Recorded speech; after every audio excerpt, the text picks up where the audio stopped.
नाम था रामपुरवा।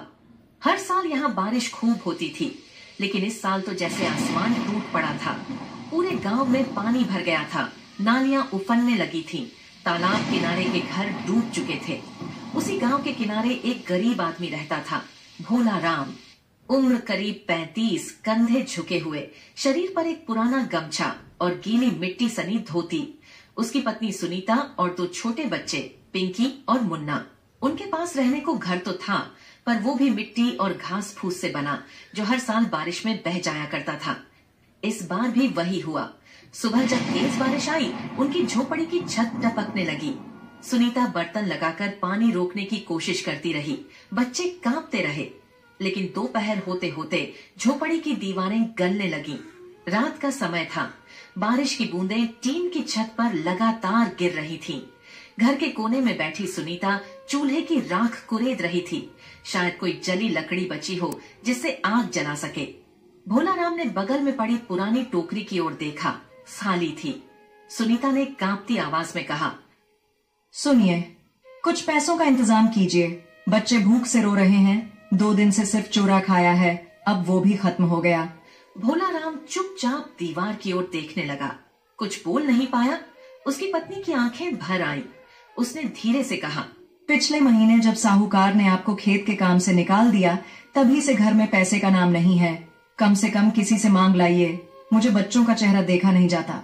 भोला राम का दिल भीग गया। साहूकार ने सच में उसे सिर्फ इसलिए निकाल दिया था क्योंकि उस दिन बुखार के कारण वो खेत नहीं जा पाया था। तब से गांव के किसी आदमी ने उसे काम नहीं दिया। वो उठा और बाहर चल पड़ा। बारिश अब हल्की थी, लेकिन मिट्टी में पैर धंस रहे थे। वो गांव के चौपाल पर पहुंचा, जहां कुछ आदमी छप्पर के नीचे बैठे थे। भीगी मिट्टी, ठंडी हवा और भूख से भोला राम का शरीर कांप रहा था। भैया, घर में अब तो एक भी दाना नहीं बचा। बच्चा लोग कल रात से भूखा बैठा है, उनकी हालत देखी नहीं जाती। भैया, आपसे हाथ जोड़कर विनती है, थोड़ा आटा, गेहूं, चावल जो भी हो उधार दे दीजिए। जैसे ही कहीं मजदूरी मिलेगी मैं पूरा चुका दूंगा। भैया, बच्चे भूख से बिल्कुल सुस्त पड़ गए हैं। मैं और कुछ नहीं मांग रहा, बस उनके पेट में 2 निवाला चला जाए। भगवान के नाम पर दे दीजिए भैया, उधार ही सही। जैसे ही हाथ में पैसे आएंगे सबसे पहले आपका ही चुका दूंगा। पांव पड़ता हूं भैया। अरे भोला राम, तू हर हफ्ते यही रोना लेकर आ जाता है। सुन, हमारे पास खुद कुछ नहीं बचा है इस बार। घर में आटा, चावल, दाल सब खत्म हो गया है। खुद सोच रहा हूं किससे उधार मांगूं। तुझे कहां से दे दूं भैया? जा कहीं और देख, किसी और से कह। हम तो खुद बड़ी मुश्किल से जी रहे हैं, भगवान ही मालिक है अब। भाई, हमारी मेहरारू भी कई दिन से बीमार पड़ी है। घर में दवाई के भी पैसे नहीं बचे। बच्चे लोग भी भूखे हैं। हम तो खुद दर दर की ठोकर खा रहे हैं। तनी दूर जाके मांग भोला राम, देख कोई और दे देगा। हमारे पास इस बार सच में कुछ नहीं बचा। और तेरा क्या है, तुझे तो आदत है मांग कर खाने की।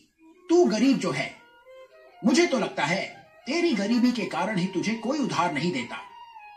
अगर तुझे हमने पैसे दे भी दिए तो तू लौट आएगा कैसे? तेरे पास तो कोई काम भी नहीं है। माफ कर, लेकिन मेरी भी मजबूरी है। हाँ, देखो तो इसे, हर साल भीख ही मांगता रहता है रे भोला राम। कभी कुछ काम धंधा भी कर लिया कर। भाग्य भरोसे कब तक जिएगा? बस हाथ फैलाना आता है तुझे। जा यहां से, कहीं और जाके रो अपनी गरीबी का रोना। हर बार यही नाटक करता है।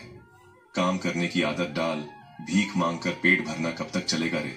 भोला राम की आंखों से आंसू टपक पड़े। भीगते कपड़े और ठंडी हवा ने उसे कंपा दिया। खाली हाथ लौटते वक्त उसके दिल में एक ही सवाल था, क्या गरीब का कोई अपना नहीं होता है? वो जैसे तैसे घर पहुंचा। सुनीता ने बिना कुछ पूछे उसके चेहरे को पढ़ लिया। उसने भी कुछ नहीं कहा। उस रात बच्चे भूखे पेट मां से लिपट कर सो गए। भोला राम छप्पर के नीचे बैठा बरसते पानी को देखता रहा। उसी रात पहली बार उसके मन दर्द था। रात गहराती जा रही थी। आसमान में काले बादल गरज रहे थे। बिजली की चमक में भोलाराम की झोपड़ी साफ दिखाई दे रही थी। कच्ची दीवारें, टीन और घास फूस की छत जो हर तेज हवा के झोंके में हिल जाती थी। बच्चे माँ से लिपटे थे। सुनीता के आंचल में पिंकी दुबकी हुई थी। भोलाराम चुपचाप कोने में बैठा बाहर देख रहा था। हवा और पानी का शोर दिल दहला रहा था। अचानक एक जोर की आंधी आई। टीन की छत उड़ गई। मिट्टी की दीवारें भीगकर गीली हो चुकी थीं।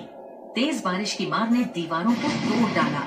झोपड़ी की पूरी पिछली दीवार भरभराकर गिर पड़ी। मिट्टी का पानी अंदर बहने लगा। सुनीता चीख पड़ी। बच्चे रोने लगे। भोलाराम ने जल्दी से सबको बाहर निकाला। बारिश इतनी तेज थी कि चारों तरफ सिर्फ सफेद धुंध और पानी दिखाई दे रहा था। वो सबको लेकर गांव के चौपाल की तरफ भागा। भैया सुनो ना भैया, घर का पूरा छप्पर गिर गया है। बच्चे लोग भीगते भीगते ठंड से थरथरा रहे हैं। उनका रोना सुनकर कलेजा फट रहा है मेरा। बस आज की रात ही सही अपने घर के किसी कोने में पनाह दे दो, बरामदे में ही सही, जहां बारिश सीधी ना पड़े। मैं कुछ नहीं मांग रहा भैया, बस बच्चों को बचाने के लिए जगह दे दो। देखो तो एक बार कैसे कांप रहे हैं भूख और सर्दी से। भगवान के नाम पर दे दो भैया, तुम्हारे इस एहसान को जिंदगी भर नहीं भूलूंगा। भोलाराम, हम भी किसी तरह जी रहे हैं। हमारे अपने घर में जगह नहीं है। तुम्हारे लिए कहां से करूं इंतजाम। जाओ कहीं और, यहां मत खड़े रहो।